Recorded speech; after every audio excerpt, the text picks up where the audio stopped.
Have you seen a change in what companies are looking for and who they're looking for? Yes.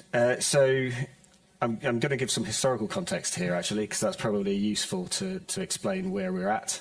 So any of you picked up the newspaper probably 2 or 3 years ago, saw the Great Resignation everywhere. Companies were struggling to get people.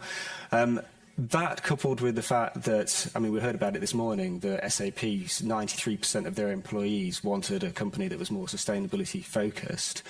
That whole attitude towards who you want to work for, customers putting pressure on companies as well to be more sustainable and more engaged with their ESG initiatives.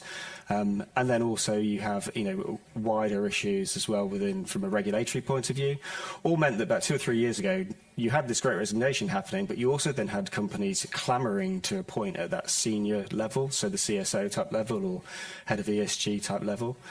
Again,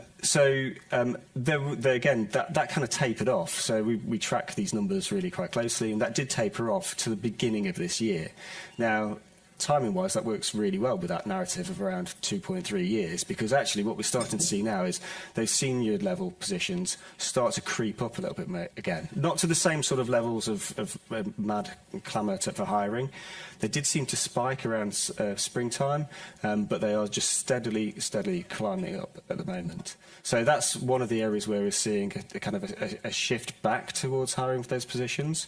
You've also, bear in mind that, 2 years is long enough for somebody to know what they're doing in the job, also long enough to get a bit of a reputation and people to tap them on the shoulder and convince them they might want to move.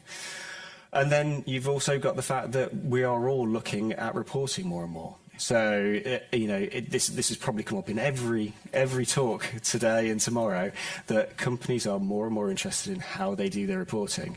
And there's a whole bunch of technology providers that can really help.